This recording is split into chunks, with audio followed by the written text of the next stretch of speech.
ជាបឋមខ្ញុំសូមថ្វាយបង្គំព្រះធេរានុធេរៈគ្រប់ព្រះអង្គសូមគ្រប់ជម្រាបសួរលោកគ្រូនិងសួស្តីដល់បងប្អូននិស្សិតទាំងអស់គ្នាផងដែរខ្ញុំបាទឈ្មោះសែនភាពតំណាងក្រុមទាំងមូលសូមលើកយកនៅរបាយការណ៍ស្រាវជ្រាវមួយរបស់ប្រទេសឥណ្ឌូនេស៊ីក្រោមប្រធានបទយុទ្ធសាស្ត្រទំនាក់ទំនងទីផ្សារដើម្បីកែលម្អវិស័យទេសចរឲ្យមានសក្តានុពលមកធ្វើការបកស្រាយទៅលើប្រធានបទខាងលើនេះផងដែរមុននឹងឈានដល់ប្រធានបទខ្ញុំសូមបង្ហាញនៅសមាជិកក្រុមរបស់ខ្ញុំទាំងអស់មានចំនួន8រូបរួមមានទី1លោកថៃមួយគៀកញ្ញាមានអៀងឡៃខ្ញុំបាទសែនភាពលោកនប់សុភក្តីលោកសានពុទ្ធីលោកសាចាបលោកសយកសលនិងទី8លោកថាវសបញ្ញាចូលមកដល់ចំណុចបន្ទាប់ខ្ញុំសូមបង្ហាញអំពីចំណុចសំខាន់ៗនៅក្នុងរបាយការណ៍ស្រាវជ្រាវនេះរួមមាន5ចំណុចសំខាន់ដែលទី1និយាយអំពី introduction ទី2 literature review ទី3 research methodology ទី4 discussion និងទី5 conclusion ចំណុចសំខាន់ខាងលើបានលើកយកមកបង្ហាញនិងមានខ្លឹមសារយ៉ាងណានោះ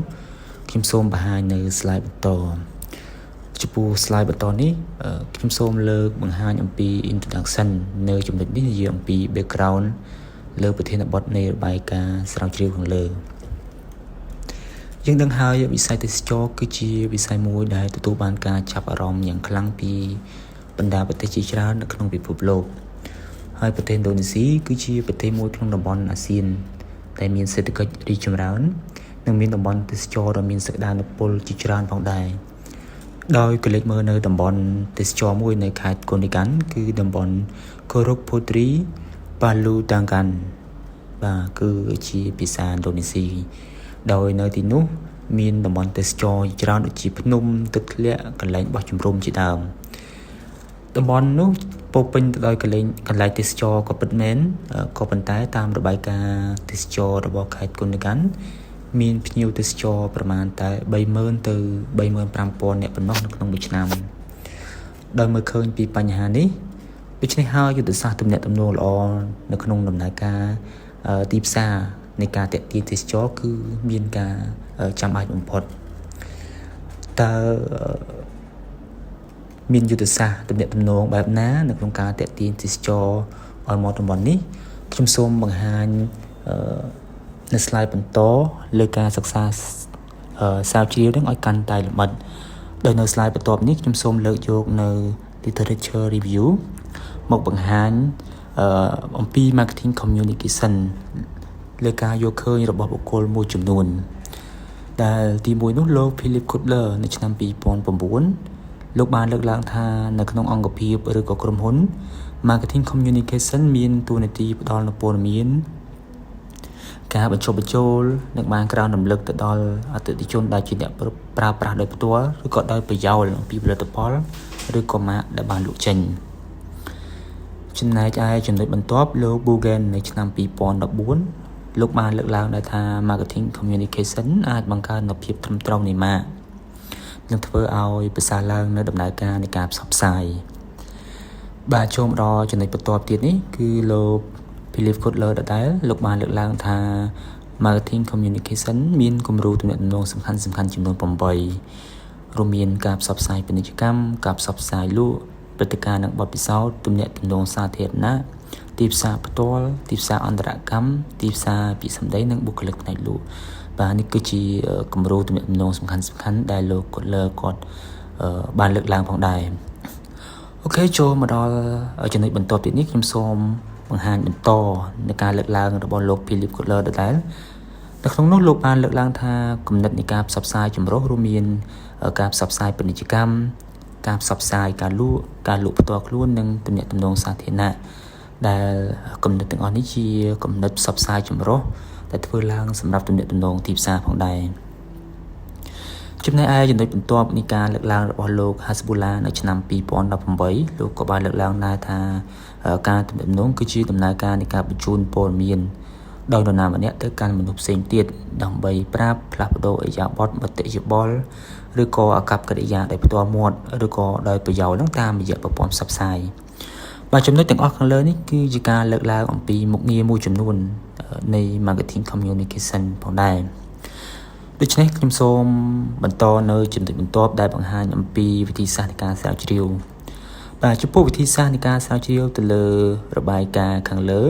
គឺយើងប្រើប្រាស់នៅវិធីសាស្ត្រមួយចំនួនដែលទីមួយនោះគឺវិធីសាស្ត្រដែលផ្អែកទៅលើការសិក្សាដោយប្រើការពិពណ៌នាអំពីកម្មវិធីនៃការសិក្សាបាទវិធីសាស្ត្រនេះគឺចាត់ទុកជាវិធីសាស្ត្រមួយដ៏សមរម្យផងដែរសម្រាប់ការអង្កេតទៅលើវិស័យសង្គមជាពិសេសគឺផ្នែកទំនាក់ទំនងនៅតំបន់ទេសចរនៃខេត្តកូននីកាន់នេះផ្ទាល់តែម្ដងហើយចំណុចបន្ទាប់គឺវិធីសាស្ត្រដែលផ្អែកទៅលើការយល់ដឹងកាន់តែប្រសើរអំពីទស្សនវិជ្ជានៃចិត្តសាស្ត្រកប្បកិរិយាឬក៏បំណងប្រាថ្នានៃការចង់បានរបស់អ្នកទេសចរឬក៏មនុស្សនៅក្នុងតំបន់នោះបាទអញ្ចឹងដោយអ្នកស្រាវជ្រាវគឺគាត់ពិនិត្យមើលទៅលើ platform មួយចំនួនដូចជា Instagram Facebook TikTok អីជាដើមដែលជាឧបករណ៍ទំនាក់ទំនងទីផ្សារដើម្បីទាក់ទាញចំណាប់អារម្មណ៍របស់អ្នកទេសចរឲ្យគាត់ចូលទៅទស្សនានៅតំបន់នោះផងដែរចំណុចបន្ទាប់នោះគឺការសិក្សាផ្ដោតទៅលើអត្ថន័យរបស់អ្នកឆ្លើយសំណួរឬក៏ការសម្ភាសន៍ស៊ីជម្រៅនិងការអង្កេតដើម្បីឆ្វេងយល់អំពីការសិក្សាពីព័ត៌មានជាក់លាក់ផងដែរអញ្ចឹងដើម្បីទទួលបាននូវព័ត៌មានយើងត្រូវធ្វើការ survey ឬក៏អង្កេតដើម្បីវិព័ត៌មាននិងវិភាគទិន្នន័យដល់ប្រមូលទិន្នន័យនោះផ្អែកទៅលើលក្ខខណ្ឌជាក់ស្ដែងទៅក្នុងគោលបំណងដើម្បីទទួលបានការយល់ដឹងកាន់តែស៊ីជម្រៅជាទូទៅនោះគឺអំពីទស្សនៈរបស់អ្នកឆ្លើយសំណួរផងដែរបន្ទាប់មកគឺអ្នកសិក្សាស្រាវជ្រាវគឺគាត់ធ្វើការសន្និដ្ឋានដើម្បីយល់ដឹងអំពីបញ្ហាដែលបានកើតឡើងបាទទាំងអស់ខាងលើនេះគឺជាប្រភពទិន្នន័យនិងការសិក្សាស្រាវជ្រាវទៅលើអត្ថបទទាំងមូលផងដែរហើយចំណុចដែលខ្ញុំបានបកស្រាយនេះត្រូវបានបញ្ចប់ក៏សូមជូនភារកិច្ចបន្តទៅសមាជិកក្រុមដើម្បីបកស្រាយបន្ទាប់ឲ្យកាន់តែស៊ីជម្រៅថែមទៀតបាទសូមអរគុណសូមគោរពជំរាបសួរលោកគ្រូខ្ញុំបាទឈ្មោះថៅសុបញ្ញាខ្ញុំបាទនឹងមកធ្វើបទបង្ហាញបន្តពីមិត្តរួមក្រុមរបស់ខ្ញុំដែលចំណុចដែលខ្ញុំត្រូវបកស្រាយនោះគឺតកតងទៅនឹងចំណុច discussion ដោយដែលសមាជិកក្រុមរបស់ខ្ញុំបានបកស្រាយនៅចំណុចខាងដើមគឺប្រធានបទរបស់ក្រុមយើងខ្ញុំគឺនិយាយតកតងទៅនឹងវិស័យទេសចរនៅក្នុងប្រទេសឥណ្ឌូនេស៊ីដែលយើងលើកយកនៅក្នុងតំបន់មួយដែលគេហៅថាតំបន់កូនីកាន់ហើយតកតងទៅនឹងយុទ្ធសាស្ត្រដែលការិយាល័យយុវជនកីឡានិងទេសចរនៃតំបន់កូនីកាន់គាត់បានជ្រើសរើសដើម្បីកែលម្អវិស័យទេសចរឲ្យមានសក្តានុពលនោះគឺតកតងទៅនឹងយុទ្ធសាស្ត្រ promotion mix ដែលយើងអាចនិយាយជាភាសាខ្មែរបានថាការផ្សព្វផ្សាយដែលមានលក្ខណៈចម្រុះដែលនៅក្នុងយុទ្ធសាស្ត្រ promotion mix នេះនឹងដែរមានធាតុសំខាន់ចំនួន5គឺ advertising direct marketing personal selling share promotion ហើយទៅនឹង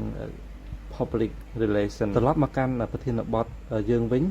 តើការិយាល័យយុវជនកីឡានិងទេសចរនៅតំបន់កូនីកាន់គាត់បានធ្វើអនុវត្តបែបណាខ្លះតកតងទៅនឹងចំណុចយុទ្ធសាស្ត្រនៃការផ្សព្វផ្សាយ advertising អញ្ចឹងនៅក្នុងតំបន់នេះគេមានដូចជាការដំឡើង banner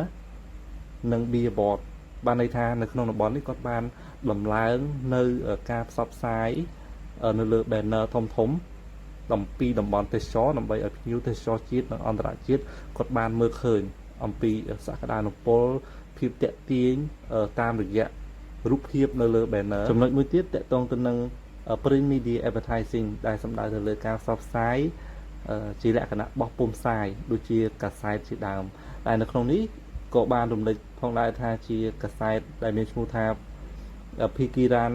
Rakyat ផងដែរតកតងទៅនឹង online media advertising គឺជាការផ្សព្វផ្សាយតាមប្រព័ន្ធអ៊ីនធឺណិតគឺជាការផ្សព្វផ្សាយដែលពេញនិយមនៅជុំវិញពិភពលោកទៅហើយដែលយើងសុទ្ធតែដឹងគ្រប់គ្នាថាវាមានឥទ្ធិពលខ្លាំងអញ្ចឹងហើយនៅក្នុងប្រទេសឥណ្ឌូនេស៊ីនេះក៏គាត់បានជ្រើសរើសយកប្រព័ន្ធផ្សព្វផ្សាយតាមអនឡាញនេះតាមរយៈប្រព័ន្ធផ្សព្វផ្សាយក្នុងស្រុករបស់គាត់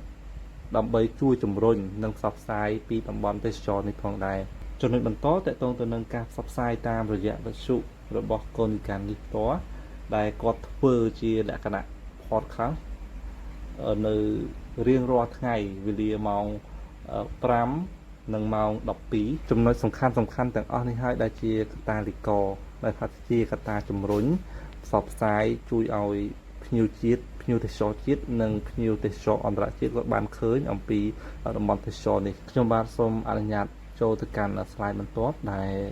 slide បន្ទាប់នេះតកតងទៅនឹងយុទ្ធសាស្ត្រទីផ្សារផ្ទាល់សម្រាប់slide នេះផងដែរបានរំលេចចំណុចសំខាន់ចំនួន2តកតងទៅនឹង TV និង Internet Marketing TV គឺជាកម្មវិធីទូរទស្សន៍ដែលគេបង្កើតនៅកម្មវិធីផ្សព្វផ្សាយឡើងដែលតកតងទៅនឹងវិស័យទេសចរនេះដើម្បីទាក់ទាញចំណាប់អារម្មណ៍អ្នកទស្សនាឲ្យបានឃើញនៅតំបន់ស្អាតនៅតំបន់ដែលទាក់ទាញនិងមានសក្តានុពលចំណុចមួយទៀតគឺតកតងទៅនឹង Internet Marketing Internet Marketing នេះគឺជាទម្រង់យុទ្ធសាស្ត្រដែលគេចាត់ទុកថាវាមានសារៈសំខាន់នៅក្នុងការអនុវត្តយុទ្ធសាស្ត្រសម្រាប់ការផ្សព្វផ្សាយដូចជាការផ្សព្វផ្សាយអំពីតំបន់ទេសចរដែលក្រុមរបស់យើងខ្ញុំកំពុងតែលើកឡើងនេះចំណុចទាំងពីរនេះគឺមានសារៈសំខាន់មែនទែនទាំង TV ទាំង Internet Marketing ដែលជាទម្រង់នៃការផ្សព្វផ្សាយមួយដែលបញ្ជូនរូបភាពផ្ទាល់ទៅកាន់ភ្ញៀវទេសចរបាទថាទៅកាន់ភ្ញៀវទេសចរជាតិឬក៏ភ្ញៀវទេសចរអន្តរជាតិគាត់បានមើលឃើញតាមរយៈប្រព័ន្ធអ៊ីនធឺណិតដូចជា platform Facebook TikTok ឬក៏ផ្សេងទៀតដែលគាត់អាចមើលឃើញរូបភាពនេះដោយផ្ទាល់ចឹងហើយភ្ញៀវជាតិនិងអន្តរជាតិគាត់នឹងបានដឹងអំពីតំបន់សំខាន់តំបន់ដែលស្អាតជាដើមសូមអនុញ្ញាតចូលទៅកាន់ slide បន្ទាប់ដែលនៅក្នុង slide នេះផងដែរគឺនិយាយអំពីយុទ្ធសាស្ត្រទំនាក់ទំនងទីផ្សារដែលផ្ដោតទៅលើ personal selling ហើយនៅក្នុង slide នេះផងដែរបានរំលេចចំណុចសំខាន់ចំនួន3គឺទាក់ទងទៅនឹង travel dialogue program workshop និង tour guide training ចំណុច travel dialogue program នេះគឺជាកម្មវិធីអភិវឌ្ឍភាពជាដៃគូរវាងការិយាល័យទេសចរនិងដៃគូដើម្បីបង្កើននៅកិច្ចសហប្រតិបត្តិការទាក់ទាញភ្ញៀវទេសចរបន្ថែមចំណុចបន្ទាប់នោះគឺតកតងទៅនឹង workshop សិក្ខាសាលាដែលនៅក្នុង slide នេះបានបង្ហាញថាការិយាល័យទេសចរបានរៀបចំជាសិក្ខាសាលាសម្រាប់ប្រតិបត្តិការទេសចរហើយនៅក្នុងកិច្ចការស្រាវជ្រាវនេះក្រុមរបស់យើងខ្ញុំក៏បានឃើញចំណុចពិសេសមួយនៅក្នុងកម្មវិធីសិក្ខាសាលានេះគឺគេមិនបានប្រពឡើងនៅក្នុងសន្តាគារប្រណិតទេប៉ុន្តែគេផ្លាស់ប្ដូរទៅជាប្រពនៅតំបន់ទេសចរសំខាន់ចំនួនវិញបានន័យថាគេមិនធ្វើសិក្ខាសាលានេះនៅក្នុងសន្តាគារទេគឺគេធ្វើសិក្ខាសាលានៅតំបន់ទេសចរផ្ទាល់តែម្ដងគឺជាចំណុចពិសេសមួយដែលតាក់ទាញផងដែរហើយចំណុចមួយទៀតនោះគឺតាក់ទងទៅនឹង tour guide training វគ្គបណ្ដុះបណ្ដាលទេសចរហើយវគ្គបណ្ដុះបណ្ដាលមួយនេះត្រូវបានគេរំពឹងថានឹងជួយបម្រើភ្ញៀវទេសចរឲ្យបានល្អប្រសើរជាងមុនប្រកបដោយគុណភាពប្រសិទ្ធភាពហើយនឹងមានរំពឹងទៅដល់ការទទួលបានកំណើនទេសចរភ្ញៀវបន្ថែមទៀតផងដែរការធ្វើបទបង្ហាញរបស់ខ្ញុំក៏ដល់ទីបញ្ចប់ខ្ញុំបាទសូមអនុញ្ញាតប្រកល់ទូនីតិទៅកាន់សមាជិកនៅក្នុងក្រុមដើម្បីធ្វើបទបង្ហាញបន្តសូមអរគុណបាទសូមជម្រាបសួរដល់លោកគ្រូនិងមិត្តរួមក្រុមទាំងអស់គ្នាខ្ញុំបាទពុទ្ធីនឹងធ្វើការបកស្រាយបន្តនៅចំណុច marketing communication strategy through self promotion នៅក្នុងត្រង់ចំណុចនេះដែរគឺយើងផ្ដោតទៅលើចំណុចសំខាន់2គឺមានទី1 discount price និងទី2គឺកម្មវិធី Ayo Visata ដែលទី1នោះគឺ discount price ដែលផ្ដោតទៅលើការបញ្ចុះតម្លៃសម្រាប់ភ្ញៀវទេសចរដែលបានចូលទៅលេងនៅក្នុងតំបន់ទេសចររបស់គុណីកាន់ដែលធ្វើការបញ្ចុះតម្លៃសម្រាប់ថ្ងៃវិសាខការនិងទី2គឺកម្មវិធីអាយ៉ូវីសាដែលគ្រប់គ្រងទៅដោយមន្ទីរនៃយុវជននិងកីឡានិងទេសចររបស់គុណីកាន់បាទឥឡូវចូល slide បន្ទាប់ទាក់ទងជាមួយ marketing communication strategy through public relations ចំណុច publication ដែលយើងបានដឹងហើយជាយុទ្ធសាស្ត្រពិសេសមួយក្នុងការបង្កើតឲ្យមាននៅរូបភាពជីវវិជ្ជមានហើយនឹងកសាងនៅទំនាក់ទំនងជាសាធារណៈហើយនឹងជាមួយនឹងផ្នែកដែលពាក់ព័ន្ធហើយនៅត្រង់ចំណុចនេះផងដែរក៏តកតងជាមួយនឹង3ចំណុចសំខាន់ទី1គឺមជ្ឈមណ្ឌលផ្ដល់ព័ត៌មានទី2គឺការពង្រឹងនៅ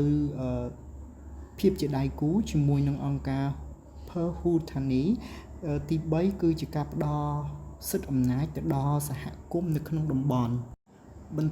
ជាចំណុចដំបូងនោះគឺតកតងជាមួយនឹងការកសាងនៅមជ្ឈមណ្ឌលផ្ដល់ព័ត៌មានដែលបានផ្ដល់នៅព័ត៌មានដ៏សុក្រិតឬក៏ព័ត៌មានទេសចរទៅដល់អ្នកទេសចរនៅក្នុងជាក់លាក់ឬច្បាស់លាស់សម្រាប់វិស័យឬក៏តំបន់ទេសចរនៅក្នុងតំបន់គូនីកាន់ចំណុចមួយទៀតផងដែរគឺតកតងជាមួយនឹងការបង្កើតភាពជាដៃគូជាមួយនឹងអង្គការPerhutani គឺជាការបង្កើតឲ្យមានទំនាក់ទំនងល្អក្នុងន័យនេះផងដែរគឺជាការបង្កើតទំនាក់ទំនងមួយសម្រាប់ក្នុងការការពារនៅតំបន់ព្រៃឬក៏តំបន់វិស័យក្នុងតំបន់ទេសចររបស់គូនីកាន់បន្ទាប់តកតងជាមួយនឹងការផ្ដល់សិទ្ធិអំណាចចំណុចបន្ទាប់ផងដែរតកតងជាមួយនឹងការផ្ដល់សិទ្ធិអំណាចទៅដល់សហគមន៍នៅក្នុងតំបន់មានន័យថាគឺជាការដែលជួយដល់ក្រុមនៃប្រជាជនក្នុងតំបន់ក្នុងការ train ពួកគាត់ឲ្យអាចជួយសម្រួលដល់អ្នកចូលទស្សនាឬក៏ធ្វើការប្រម៉ូទនៅក្នុងតំបន់ដែលមានវប្បធម៌នៅក្នុងតំបន់និងជួយគ្រប់គ្រងទៅដល់បរិស្ថាននៅក្នុងតំបន់ក្នុងវិស័យទេសចរនៅក្នុងគូនីកាន់នេះផងដែរបន្ទាប់ពីកិច្ចពិភាក្សាចប់យើងចូលដល់ចំណុចសន្និដ្ឋានដែលយើងឃើញថាដើម្បីបង្កើននៅសក្តានុពលវិស័យទេសចរនៅក្នុងគូនីកាន់ភូទីត្រាប៉ាលូទូកាន់គឺយើងមានចំណុចសំខាន់2ទាក់ទងជាមួយនឹងការផ្សព្វផ្សាយនិង marketing direct marketing ហើយយើងឃើញថាចំណុចផ្សព្វផ្សាយយុទ្ធសាស្ត្រផ្សព្វផ្សាយមាននៅការធ្វើការដំឡើងនៅ banner billboard ហើយមានការធ្វើការផ្សព្វផ្សាយតាមរយៈ media ប្រព័ន្ធ media ប្រព័ន្ធ online និងម្យ៉ាងវិញទៀតតាមប្រព័ន្ធផ្សព្វផ្សាយវិទ្យុរបស់ Gonikan ផងមួយវិញទៀតផងដែរតកតងជាមួយនឹង marketing strategy ក៏យើងឃើញថាមាននៅការផ្សព្វផ្សាយតាមរយៈកម្មវិធីទូរទស្សន៍តាមរយៈទីផ្សារលើប្រព័ន្ធអ៊ីនធឺណិតមានដូចជាការប្រើប្រាស់ website មានការផ្សព្វផ្សាយនៅក្នុង Instagram ផងដែរហើយការបកស្រាយរបស់ខ្ញុំបាទសូមចប់តែប៉ុណ្ណេះហើយសូមអរគុណសម្រាប់ការយកចិត្តទុកដាក់នៅក្នុងការស្ដាប់នៅក្រុមយើងខ្ញុំធ្វើការបកស្រាយនៅលើយុទ្ធសាស្ត្រ marketing នេះផងដែរសូមអរគុណ